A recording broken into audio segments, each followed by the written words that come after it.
Good morning and welcome to this week's Crest webinar.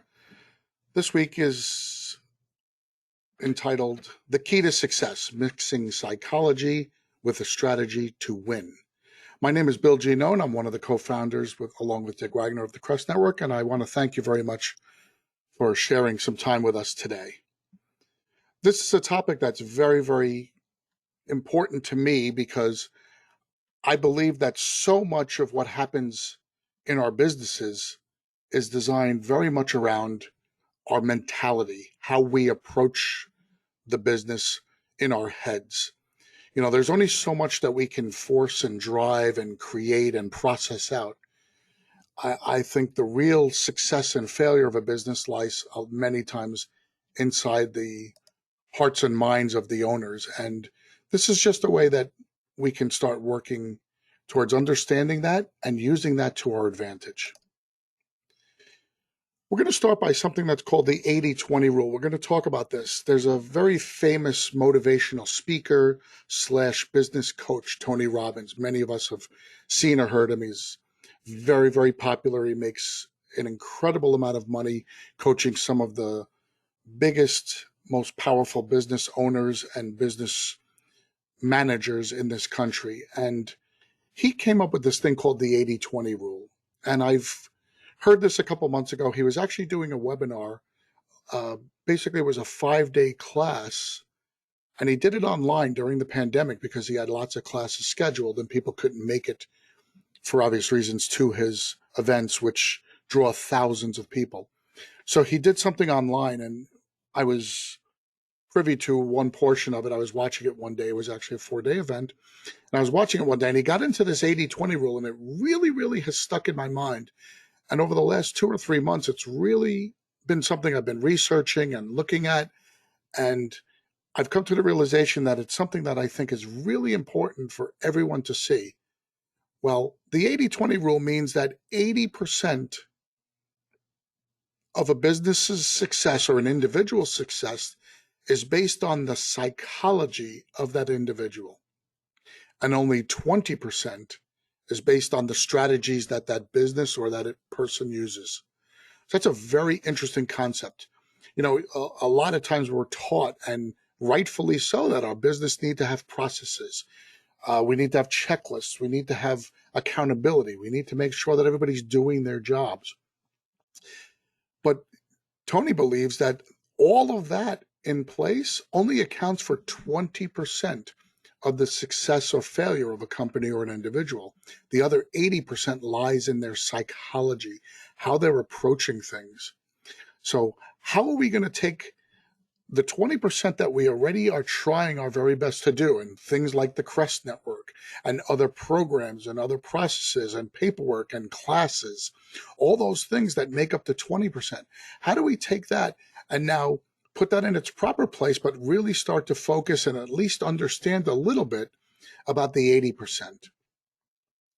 This might be everybody's first reaction, because this was my first reaction. I never took a psych class.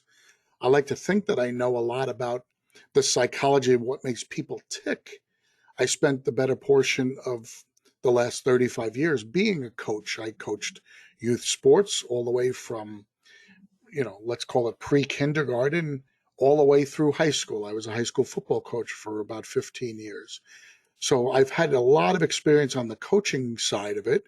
And obviously here in this industry, I've been coaching for the last 11 years as well. In my previous industry on Wall Street, I was in charge of the training and education of all of the new members of the exchange for 15 years as well. So I do find myself gravitating towards coaching. And even though I never took a psych class, I do understand a lot of what makes people tick. But it was a little scary for me. So I did a little bit of research, and I started to understand some simple thoughts that can be put into place, both for homeowners, for property owners, for business owners, homeowners, for athletes, for workers.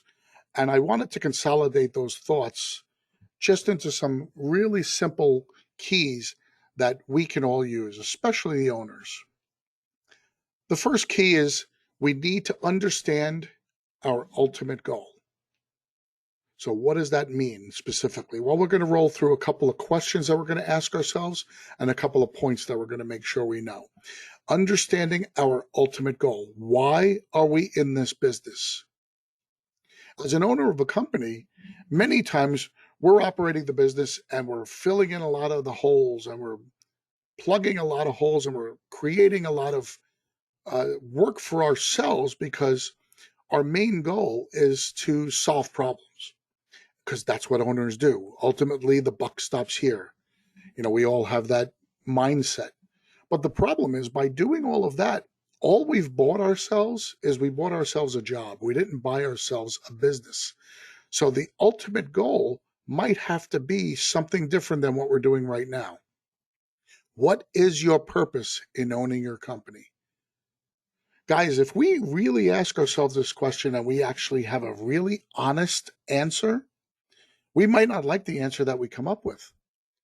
Our purpose in owning the company should be for it to generate money for us and for our families, and to give us free time to do the things in our lives that we really want to do.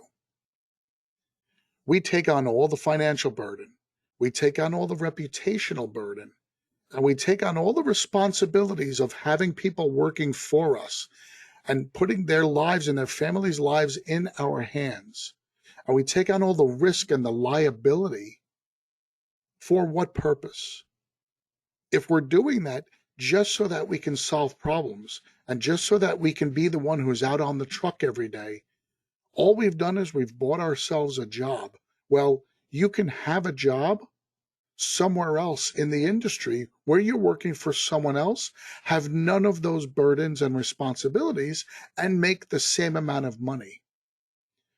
So if you're doing that right now, I'm telling you, you need to stop. You need to review and you need to analyze, take a hard look at what you're doing and why you're doing it. You need to focus on your goal. If your purpose is to have your company basically be an ATM where you show up, you take money out, and you leave, that should be our goal. As baseline as it is, and as simplistic as it is, that should be our goal. If we have a passion for the industry and we want to help people, there are ways we can do that that do not involve running our business. Our business should be our profit center for us. So let's make sure that we understand our purpose and we focus on that goal. How can we make that goal reality? On the right-hand side, there's a chalkboard and it says goal setting. And we've all seen these acronyms before, what SMART goal setting stands for: specific, measurable, attainable, relevant, and time-bound. We're going to talk about each of them. Specific, you have to literally write down what your goals are. You can't just say, oh, I want to make more money or I want to be bigger. That's not good enough, guys. We need to be very specific. We need to say, I want to be a $10 million company. I want to be a $2 million company. I want to not show up in the office anymore. Measurable, we need to know how we're going to get there. What is going to be our criteria?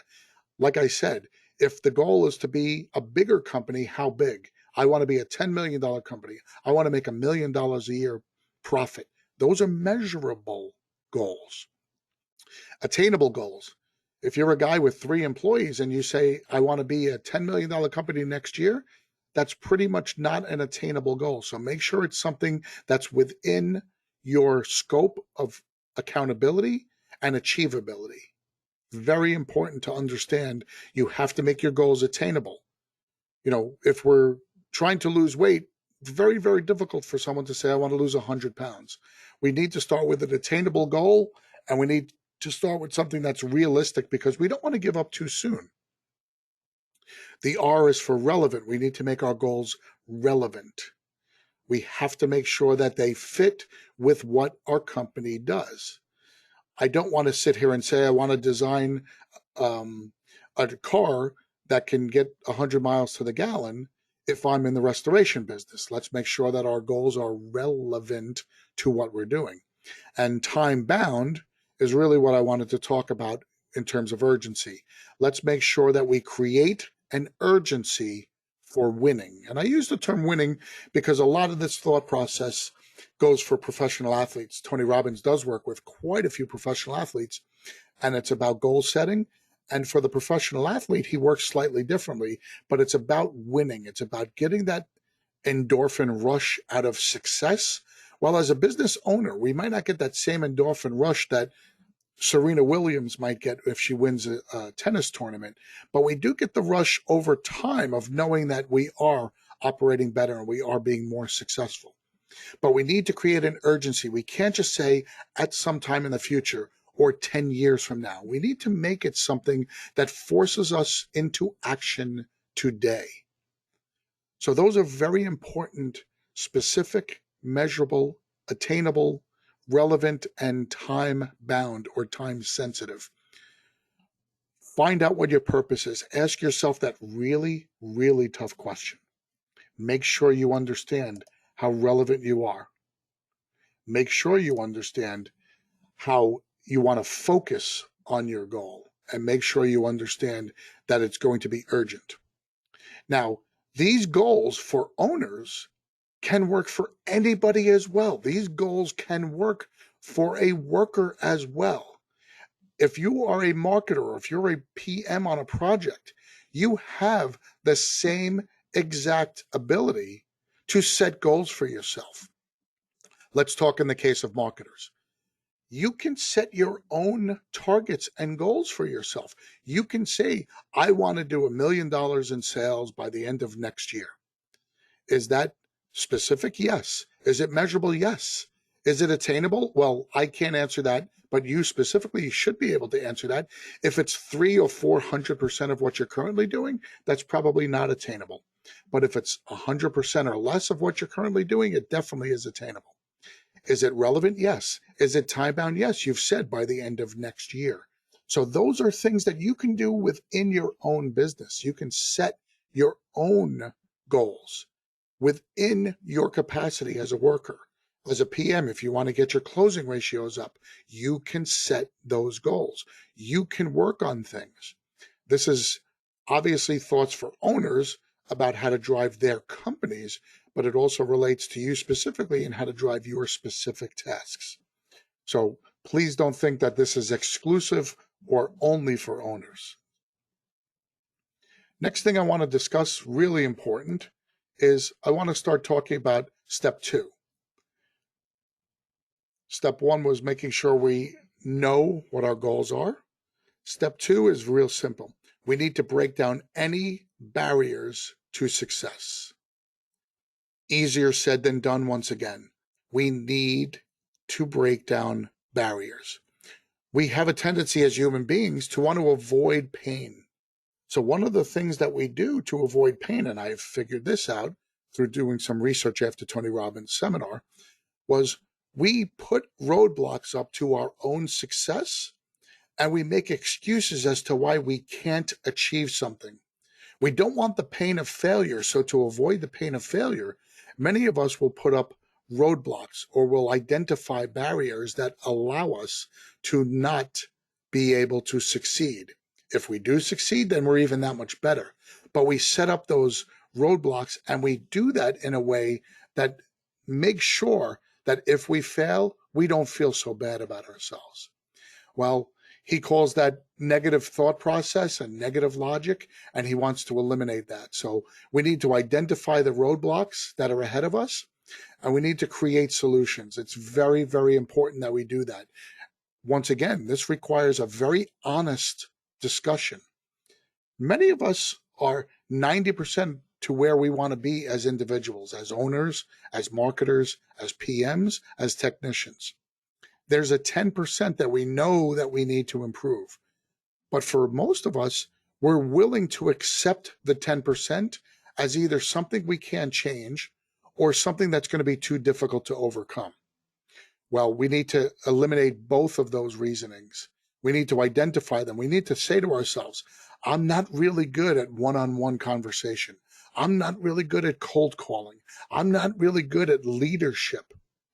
And we need to come up with a solution for that. We need to overcome ourselves. We need to break through that wall. It's a very good quote that I saw on a website. This was not one of Tony Robbins' websites, but I did see this quote. It's not a lack of resources, it's a lack of resourcefulness. Don't ever make the excuse, well, if I only had another $500,000, my company would be really successful. That's just an excuse because you know you don't have the $500,000, so you're creating a hurdle for yourself that you know you can't overcome, and you're conceding to defeat before you've even got started. So let's just find a way around. If you don't have the $500,000, what are the things you can do that would take the place of having the $500,000? Yes, we've heard the expression, money changes everything, and, money begets money, and it takes money to make money. All of those things are true in the business world, but it doesn't mean that they're true and the opposite is false. There can be two truisms. It can be that you can actually overcome a lack of money by being resourceful. There are many ways to skin that cat. For those of you who have ever heard Dick Wagner talk or have experienced any of his webinars, so much of what he teaches on the marketing side of our business involves overcoming hurdles, overcoming obstacles, getting past gatekeepers. I'll never be able to talk to the GM of that hotel because there's always someone who deflects away from them. Well, Dick has a whole program that allows you to overcome that. And within a month, you're in the office with the GM of that hotel. That's what we're talking about. Being resourceful makes up for a lot of the shortcomings of not having enough money. Well, as owners and as workers, you're dealing with the same exact hurdles. You need to identify your roadblocks. You need to create solutions for getting by those roadblocks. And you need to understand that money will not solve all your problems if you don't have it. Make sure you do not use that as an excuse. Step 3, the most important one, work hard. Do not take anything for granted. You have to become singularly focused on what your goal is. If your goal is to be a $10 million company in 2 years, every action that your company takes over the next 700 plus days has to be geared towards one thing and one thing only. And if any action or any hire or any decision you make is not geared towards, is this going to help me get to $10 million? You shouldn't be making that decision. You need to make your goal your everyday mission. Very, very important. A lot of people don't do this. They assume, well, if I just do the right thing every day, eventually I'm going to get there. And it all sounds great in principle, but the reality is, if you don't make your goal of $10 million company in 2 years an everyday mission, it's not going to work. If your mission as a marketer is to get to $1 million in sales next year, and you say, well, you know what? I know it's going to be a little slow in January and February. I'm going to wait till March and really push it in March. That's when I'm going to do it. Guess what? You've already given up 2 months. You've given up 16% of the year. You're not going to get there. You've allowed yourself to reason yourself to failure. It has to be an everyday mission. And then finally, you need to make sure that all of your actions lead to the one singular outcome. It's very, very important. You have to make sure every action you take is getting you one step closer to your final goal. Don't ever discount the importance of working hard every day. I've done this in a previous webinar. I believe I did this, and I've talked about the power of 1%. If you only work 1% harder every single day, at the end of the year, you will be 37% ahead of where you would have been. And I'm talking about just an incremental amount of work. If you're the type of person who is going to read for 2 hours, read for 2 hours and 5 minutes. And those extra 5 minutes get you 37% of the way ahead of your normal effort. It's really an important concept. Make sure that anytime you have to make a decision between taking it easy and working a little harder, you're always going to work a little harder. At the end of the day, you are going to make your goal. You're not going to let anything get in your way. Now, there's a second piece to this. That's simple thoughts for owners. like I said, those apply as well to other people. And if you're just a worker, those thought processes apply to you. Even if the owner has given you these targets, this is a good way for you to understand how you can achieve those targets.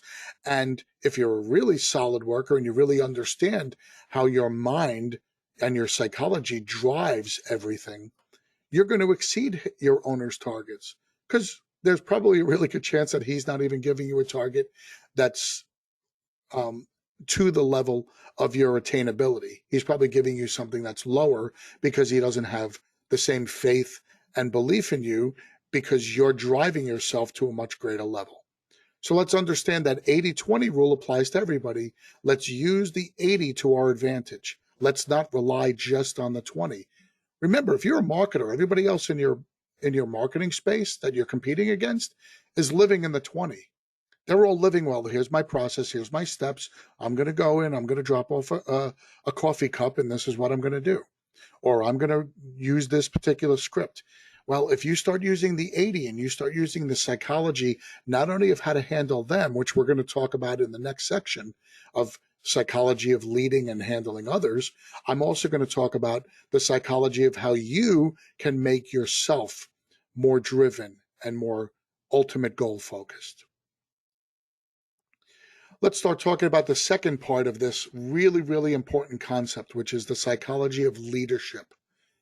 The hardest thing, other than for owners to take a really good look at themselves, the hardest thing for owners sometimes is to admit that they're not great leaders. In our industry, we have a very large majority of owners who did not start with the idea of being entrepreneurs. They started as being people who wanted to help. And as such, they were mom and pop companies. Maybe they were a husband and wife team, or they were two brothers, or they were a father and son team. But they were a team that was put together to run a small business, basically out of their home or garage, and they were looking to help others. Maybe they were carpet cleaners. They weren't businessmen. They weren't leaders. They didn't envision themselves as running a team of 20 or 30 people. But guess what? Now that here's where they are. So that for them might be a really difficult transition. So not only are they not equipped or ready to be leaders, they don't understand the psychology of leadership. So here I am. I'm going to be here to tell you that you're being thrust into this role, and you can either embrace it or you can run away from it. I absolutely recommend you embrace it, because if you run away from it, you can never do anything but own a job. So if we really don't want to own a job and we really want to be leaders, we have to embrace the psychology of leadership. So let's read a little bit here. To attain our ultimate goals as owners, we need to understand how to lead others in our direction. Now, you've seen all the little cute pictures and memes that are up there, that people can lead by influencing, people can lead from behind, people can lead by screaming and scaring. There are lots of different leadership styles. We're going to talk about a few different things. The psychology of leadership does not involve mind control. I don't want you to be hypnotizing your workers into thinking, oh, I have to do what Charlie says because Charlie is the greatest guy in the world, and I'm just going to walk off a cliff for Charlie. We're not talking about any kind of cults. We don't need that. That's not what we're referring to. We're referring to motivation, inspiration, and imitation. You motivate others by various means. You inspire others through your leadership, and you encourage them to imitate you, which again, that's a very, very high form of flattery and a very high form of attraction. It also involves giving your team what they need by knowing what makes them tick. So as an owner or a leader, you need to understand what makes someone tick. That again is not mind control. It's understanding how to be a better leader. So we're going to talk about what makes them tick. Believe it or not, I'm going to give you 5 main issues that workers have told a certain survey were the most important things in their job. You're going to be very surprised when I show you this list. Now, this list came from a survey of 200,000 employees back in 2014, but it's very, very applicable today. And just so you understand, when a survey is done and 200,000 respondents answer, it's a very, very in depth and deep survey, and its results are very, very valid. So just understand that. Me, as a numbers guy, I'm vouching for the validity of this survey. The number one thing that makes a worker or that makes a member of your team tick is camaraderie and peer motivation. They want to be part of a really, really good team. They want others within their organization to be pushing them. And they want to feel really, really good about the team they're with. Think about, when we talk about team concepts, and we talk about leadership, the two most important areas in our lives that we can think of anecdotally are the military and sports. In the military, this is the number one driver for the military. They create and they instill this mindset that the guy to your left and the guy to your right, they are more important than you are. And it's all about the camaraderie. It's all about being in the foxhole with that guy. And the peer motivation, the guy next to you telling you, you got this, you can do this. Same thing with athletes, especially when we get to the professional level. Yeah, we talk about, great coaches, but what ends up happening is great coaches really only take that 20%. They take that strategy part, and they're the ones who kind of make the moves during the game, and they instill the leadership, the psychology part at other times, not during the games, during the practices, during the sessions, during the meetings, during the motivational speeches in the locker rooms. But they're using that 80% of the athletes. But what do athletes really, really feed off? You watch playoff games, they're not going up and hugging the coach after every goal or after every touchdown. They're hugging each other. They're driving each other. So this is absolutely true in our business. Now, can we create that bunker mentality or that locker room mentality? Probably not to that level, because the intensity of what those people are going under is a little different than what you guys are on an everyday basis. But you can absolutely understand how important it is to create an atmosphere or a company where camaraderie and peer motivation becomes a very, very important and valued part of the quote unquote clubhouse.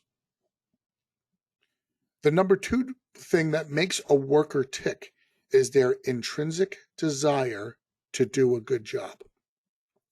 Think about yourself. If you're a worker, I want you to think about this. If you're someone who doesn't own the company, but you're working for an owner, is this something that drives you? Now, 17% of the respondents said that this was their major drive. This was their major motivation. That's 1 in 6. 1 out of every 6 people didn't care about anything else, or I shouldn't say that. They cared about other things, but the most important thing is they had an internal desire to do a good job. They had a self-motivation. I would venture to say in our industry, that number is even higher. Again, we have 200,000 employees from all different walks of life answering these questions. In our industry, we have mostly people who really, really want to help others. And when they do help others and they do a good job, they feel good about what they've done. That's what attracts them to our industry to begin with. But it's really important for you as an owner to understand this drive and desire. They're not motivated primarily by your check or by what you say. They're motivated by how they feel. It's very important. Make sure you understand that. Make sure you don't discount any of that. You have to know that this is a big, big driver. Very important. Another thing that's a big driver: feeling encouraged and recognized. They want to feel encouraged and recognized for their efforts. The all you need to do is pat yourself on the back.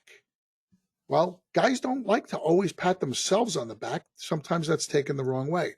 What they really want is they want you as the owner every once in a while to recognize their effort, to encourage them. Hey, thanks so much for what you did today. You're doing a great job. That little phrase sometimes is the big deciding factor between whether somebody's happy at a company or whether somebody's not happy at a company. Believe it or not, that single phrase, hey, I just wanted to let you know you're doing a great job. Now, it can't be overdone because it cheapens the effect of when you do say it. And it just can't be gratuitous. You can't just say it as you're walking through the warehouse and you got 6 guys there. You can't pat everybody on the back and say the same exact thing. Hey, you're doing a great job. Hey, you're doing a great job. You have to make it personal. Everything that we're talking about here, the camaraderie and peer motivation, the intrinsic desire to do a good job, and the feeling encouraged and recognized, those are all very personal things that are being answered to this survey. They're not about anything, the greater good. You're really seeing them. These are personal feelings. These are things deep down inside someone that drives them. Very, very important that you understand that and you make sure that you make them as personal as possible. Again, this doesn't mean that you have to be best friends with your workers. I don't recommend that. I think being best friends with workers in an owner-worker relationship can have a lot of negative consequences long term. I think if you have set your goal and you say that you want to be a $10 million company in 2 years and everything is going to go towards that, well, sometimes you're going to have to make decisions that it can be very difficult decisions and may not lend themselves to a personal relationship. A business decision a lot of times has very negative consequences on the personal relationship unless that bond is so extremely strong that the person understands it. So I would avoid personal relationships to that extent, but it doesn't mean that you can't show your humanity and you can't show your appreciation for what anybody on the team is doing to help you achieve your personal or your company goals. So let's just remember those were 3 very personal opinions that employees gave about what makes them tick. Number 4, having a real impact. People want to know that they're making a difference. A lot, again, some of this sounds similar to the things above, intrinsic desire to do a good job, having a real impact. Those are very similar, but here's where they're different. The intrinsic desire to do a good job is somebody's inner gut feeling of, man, I did good today. And that little pat yourself on the back without being a show off. That's just an internal, really, really warm feeling that we get. The having a real impact a lot of times is an external thing. It's a results driven thing. We go out and we chase a fire and we sign up a fire, and 3 months later, the homeowner's back in the home and they're so ecstatic and they can't believe how beautiful the house is. And you took the worst day of their lives and you turned it into something where they've been able to come fully back and you returned their house back. You had a real impact on someone's life. That external feeling is a little different than just going home and saying, man, I really killed it today. I really did a good job. And, sleeping well at night. The having a real impact is definitely something that motivates people. And it doesn't mean that they're any less of a person because they need the external recognition rather than the internal recognition. You need to understand, as an owner of a business, you're going to have individuals within your teams that require one, the other, or you may have people that require both. Some people want to be visual. Some people want to be out in front. Some people want to be totally behind the scenes and have no visual impact at all. You need to understand which one needs what. Do your best to make sure you're giving them what they need without forcing anything down their throats. If somebody's really good working in the shadows, don't make them be front and center. Don't force them to be the one getting all the credit if they're not that kind of a person. You're going to put them in an awkward situation. You're going to make them feel uncomfortable, and you're actually going to get the exact opposite effect long term. You think you're helping them out, and you think that you're actually pushing them to greater heights when the thing that drives them isn't that recognition. It might be just that internal feeling of being part of a team or that camaraderie. There are certain people who are not cut out to be the last person on the bench on a basketball team, that they have to be a starter and they have to be the top 5. Otherwise, they will fail you. But as a coach, If you recognize the people who can be really good supportive people on the end of the bench, you'll tend to keep them, and you might tend to trade off a guy who, if he falls to 6 or 7, is going to be more of a nuisance to you. That's part of the psychology and understanding the mix. And that's why I keep referring back to these other points. Once you have your goal and once you know that you will not let nothing stand in your way, you have to make sure you use the psychology of leadership to drive your team to make sure that it reflects your goals. But you also have to make sure that you're able to give them what they need. Finally, number 5 is growing professionally. Make sure you're investing in your people.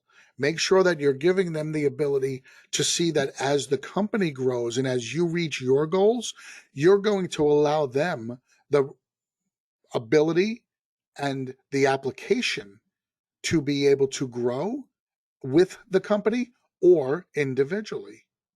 You can't tell somebody that you're going to grow and become a $10 million company and take home $1 million every year, and they're going to be doing what they're doing for the next 20 years because you need them in that spot. That is very selfish. That's not taking into account the psychology of your staff, of your team. Something's making your team tick. If you've got somebody who wants to grow with you and wants to grow professionally, wants to go from being a helper on a mitigation team and wants to become a PM and start driving a lot of business, you should be doing everything in your power to allow that person that opportunity for growth. Don't shy away. Don't put them on your timetable. Spend time with these people. Spend time with your marketers. Spend time with your workers. Get to know what they want. Where do you want to be in a year? Where do you want to be in 2 years? Here's where I want to be as a company. Where do you see yourself fitting in? That's really important, guys. Make sure you understand where your team wants to be. If your team's like sitting there saying, well, I'm really happy with what I'm doing now, and I don't see myself wanting to do more, and you want to double your company, you might not have the right people in place to do that. How do you know that unless you sit and talk with them? That has nothing to do with strategy. That has nothing to do with structures or checklists. You have to know exactly what their goals are. If their goals and their positions don't line up with what you need them to do to get you to your goal, you've got a very, very tough decision to make on what you're supposed to do with those individuals. The one thing that's missing on this list is the one thing that shocked me and should shock all of you. Pay or compensation is not even in the top 5 motivators. Now, is this true in your company? Probably not. Is this true in any company? Probably not. I'm just telling you that in this particular survey of a cross section of people from all different industries, out of 200,000 people, less than 8% of them said their number one motivation was compensation or pay. All these other things mattered more to them than pay. I would venture to say, if we rank them, everybody else probably put pay in the top 2 or 3, and they might not have put the growing professionally in the top 2 or 3. But I'm just telling you, these were everybody's number one answers. It's kind of like we're playing Family Feud here, and we're matching everybody's number one answers. Pay was not a number one answer for more than 8% of the respondents. So if we think throwing money at somebody is going to solve all the problems, is going to make everybody happy, we have to understand that is not a driving force. Now, let's not once again jump from point A to point Z without understanding everything in between. That does not mean that pay doesn't matter. It does not mean that you won't lose great people who want camaraderie and peer motivation because they're being underpaid. You still have to balance pay as a very, very important part of your overall plan. Just understand that you're not going to make any problems go away strictly by making their pay better. It's a part of the solution, not the part. So let's just study the list one more time before we move on. In order to be a great leader, you need to understand that members of your team want a lot of these internal feel-good things happening. They want camaraderie. They want to be friends and part of a team with their coworkers. That doesn't include you. That includes their coworkers. So you need to really make a good team mentality within your company. They have an intrinsic desire to do a good job. You need to be able to make sure that you're allowing them to go home at the end of the day, lie in bed and say, man, I really love my job because I think I'm doing a good job. Doesn't mean you have to tell them that, but number 3 does say every once in a while, make sure you recognize their abilities, make sure you recognize their contributions, and make sure you're encouraging their success. That's why having that conversation is really important. Making sure you understand what drives them and then fueling that. I said before, it's not mind control. It's not manipulation. It's motivation. That's what it is. You're motivating. You're just motivating in a way that's very unique and specific to others. You want to make sure that if they are the type that wants to have a real impact, you're allowing them to be in a position to do so. If you have somebody working in your office who never interacts with clients and all they're doing is filing papers away, but they have a personality where they really want to be involved and they really want to help the company out, let's explore maybe being able to give them more responsibility. If they're the type that's great with words and they're great with customer contact, let's fill some roles with them. Let's make sure they can have a real impact or they feel like their impact is greater. Because at the end of the day, the more that they feel that they're making an impact for you, the greater their contributions will be, and the closer you'll be to your goal with less resources. Finally, growing professionally, make sure you're addressing and making sure that you know who wants to expand and grow. Not everybody wants a bigger role or responsibility. Know the difference. Don't pigeonhole anybody based on their looks, based on their names, based on their upbringings, based on their ethnicities. Don't ever pigeonhole somebody. You would be so shocked sometimes to find out who your best and most motivated people are who want to grow with the company. Sometimes it's somebody who didn't have anything in their lives. Sometimes it is somebody who had a lot, lost it and wants it back. Sometimes it's somebody who has grown professionally in many other avenues and is now trying another business venture. You just don't know. You as an owner have probably experienced this at one point in your life. Which one of these 5 was the thing that made you tick? There is a chance as an owner that the thing that made you tick was pay. And that's what got you into ownership, thinking that that's going to bring you more money. Well, if that's the case, there's no sin in that. That's perfectly okay. Just understand everybody else's motivations matter. And if we're going to go by the 80-20 rule and we're going to do what we want to do in terms of using the psychology to fit into the strategy, then we have to make sure we acknowledge all of those. At the end of the day, you can only achieve your goals when you define them clearly, attack them mercilessly, and reach them collectively. I came up with this phrase. I didn't find this anywhere. I didn't steal it from anybody. And the reason I came up with the phrase is because I think it very simply explains what goal seeking is about. You know, we talked about Tony Robbins and we talked about that he believes that the psychology of how you go about achieving your goals is far more important than the strategy. He believes truly that if you are committed to success, you don't even need a plan and you'll be successful. But if you're not committed to success in your head, he says he could give you the greatest plan in the world and you could hire any business coach that you ever could afford and they'll never get you there. So that's what I was trying to get about here. We need to define those goals really clearly.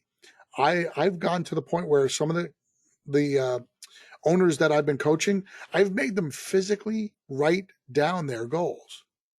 And I made a couple of them, put them up on bulletin boards in their office so that they have the ability to look at it every day. Because if it's not written down, it's just a dream. It's just something that's very abstract. When you put pen to paper and you write it down, you're kind of making a promise to yourself. You're signing a contract with your future self that, yes, this is what I'm committing myself to, and I'm going to do everything to get there. So we need to clearly define them. We need to write them down. We need to attack them mercilessly. I said before, Every single day, our responsibility is to make sure that we're working towards that sheet of paper. And if we're making decisions around that sheet of paper, we're not doing what we're supposed to be doing. So the 20%, the strategy, the how-to, has to be clearly aligned only in one place, only in the place of making sure it fits into our strategy and our psychology.